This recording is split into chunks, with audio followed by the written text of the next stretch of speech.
To actively stand, all you have to do is do the same thing as active sitting. I wish it were that easy, right?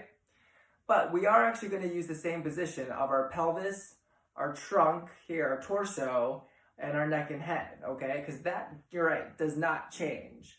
So in order to get this started, what we're going to do is we're going to do our little pelvic tilt here, okay? Kind of find that same position where your abs are on a little bit and your glutes are on a little bit to support your whole spine. At that point, you shouldn't feel any pressure in your low back at all, okay?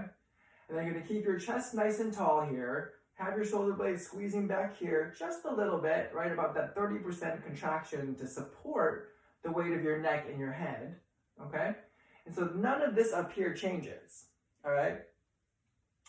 So then what happens on the bottom half here is that with your glute squeeze, what you might feel a little bit of a stretch on your thigh, okay? You do want a little bit of that contraction, a little pulling, because that's going to help support your knee as well, okay? So by having your glutes squeezed here and your quads on, again, about a 30% contraction, that helps support your knee and allows it some flexibility to move, okay? With your feet, you want to have your weight between your heels and your toes, okay? So if you need to rock forward and back and kind of find out where that weight is, okay, forward and back like so a few times. Find where your balance centers, okay? Where you can feel a little weight on your heels, 50% of your weight on your heels, 50% of the weight on your toes here, okay? Which is pretty much going to line up in the middle of your foot like so, okay? And then when you have your toes pressing down, you also want to make sure that about half of your weight's on your left side and your right side, okay?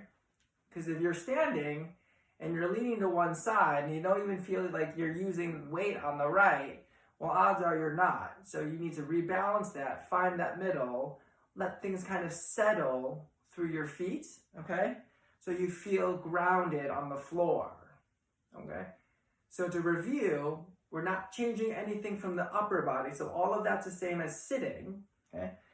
But so to start from the hips, you're going to squeeze your butt a little bit, pull up through the quads, just a 30% contraction as well, and to give the knee some support, okay? Your weight's going to be halfway between your heels and your toes, okay? If you need to rock back and forth to find that, go ahead. And then you should make sure you feel that your feet are grabbing the floor. If your weight's too far on the back or the heels, you're going to lift up your toes, and that's not good. That's going to be too easy. So you want to shift your weight a little more forward so you feel your toes grab the floor. When you do that, you're also going to feel a little more engagement in your abdominals as well, automatically. That's how you actively stand.